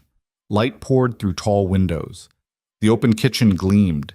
Tables and chairs in warm wood created intimate spaces without feeling cramped. Emily stood in the center of the dining room at 5 a.m., taking it all in. Having second thoughts? Adrian appeared beside her with 2 cups of coffee. Constant thoughts. Does that count? Probably. He handed her a cup. We're ready, though. You've trained the staff perfectly. The kitchen's running like clockwork. Marcus has everything organized down to the last garnish. What if people hate it? Then they hate it and we adjust. Adrian's voice was calm. But they won't. You've built something special. We built something special. Fine. We built something special. He clinched his coffee cup against hers. To partnership. To partnership. They opened the doors at 6 p.m. to a full reservation book and a line of walk-ins that wrapped around the block. The first hour was controlled chaos. Orders flew, the kitchen hummed, servers navigated the dining room with practiced grace. Emily moved through it all, making tiny adjustments, solving small crises, ensuring everything ran smoothly. At table 12, an elderly couple ordered the Suzhou-style fish soup. Emily watched from the kitchen as they took their first bites. The woman's eyes filled with tears. Just like my mother used to make, she said to her husband. Exactly like it. Emily felt her own throat tighten. Adrian found her during a rare, quiet moment, pulled her aside. "You did it," he said. "We did it. Stop correcting me." He kissed her quickly, not caring who saw. "You did this. You took your grandmother's legacy and turned it into something people will remember." Adrian, Emily, look around. Look at these people eating food you created in a space you designed, having experiences you made possible. His eyes were intense. "You did this. Own it." So she did. She looked around at the full dining room, listened to the sounds of conversation and laughter and contentment, watched servers deliver dishes that carried pieces of her grandmother's memory into the world, watched Sophie at the host stand. She'd begged to help, and Adrian had relented, carefully checking reservations with serious concentration. Watched Marcus in the kitchen, pulling noodles with the technique Emily had taught him, pride and joy written across his face. And she felt something she hadn't felt in years, pride in herself. Not just gratitude for help received or relief at avoiding disaster, actual pride in what she'd accomplished. The night continued in a blur of service and small victories. By the time they closed at 11, Emily was exhausted and exhilarated in equal measure. The staff gathered for a quick celebration, champagne in mismatched glasses, toasting their survival and success. "To Emily!" Marcus raised his glass. "For having a vision and making us believe in it." "To Adrian," someone else called, "for buying the damn place." "To all of us," Emily said, "for working our asses off and pulling this together." They drank and laughed and slowly filtered out until it was just Emily, Adrian, and Sophie, who'd fallen asleep on a banquette around 9 and been allowed to stay. Adrian carried his daughter to the car while Emily did a final walkthrough, turning off lights and making sure everything was secure. Outside, the city was quiet.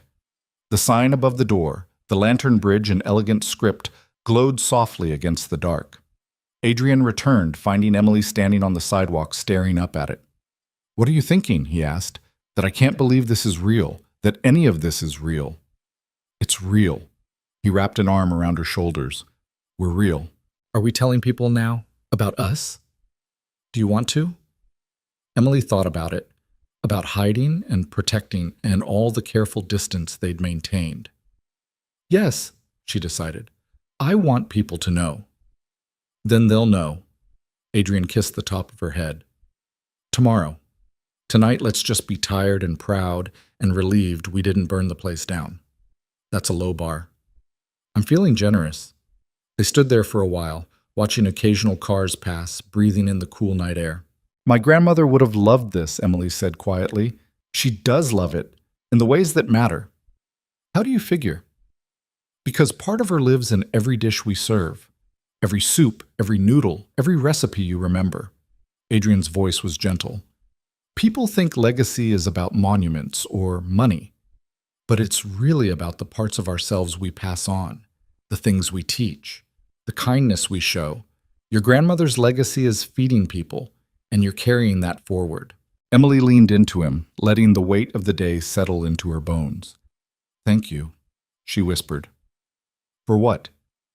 "For seeing something in me worth investing in, for taking a chance on a waitress who made you soup." "Emily," Adrian turned her to face him, "you're not a waitress I took a chance on. You're my partner, in business and in life. And the only risk I took was thinking you might say no." He kissed her there on the sidewalk in front of their restaurant, and Emily kissed him back with all the hope and fear and possibility she'd been carrying for weeks. When they finally pulled apart, Sophie's voice drifted from the car. "Finally! I've been waiting forever for you two to figure it out." They both jumped. "You're supposed to be asleep," Adrian called. "I was fake sleeping. Mrs. Chen taught me how." Sophie's grin was visible even in the dim light. "Does this mean Emily's your girlfriend now?" Adrian looked at Emily. "What do you think?" "I think," Emily said carefully, "that we're together, if that's okay with you, Sophie." "Obviously it's okay. I've been planning this for weeks." Sophie settled back into her seat. "Can we go home now? I'm actually tired." They drove through London's quiet streets, Sophie dozing for real this time, Emily's hand in Adrian's on the center console. "This is going to be complicated," Emily said. "Everything worth having is complicated." "Very philosophical. I'm exhausted. Philosophy happens when I'm exhausted." Emily laughed, feeling lighter than she had in years. The restaurant was open. Her grandmother was cared for. She had a job she loved and a man who saw her clearly and chose her anyway. It wasn't perfect, but it was real and messy and hers. And for the first time in her life, that felt like enough.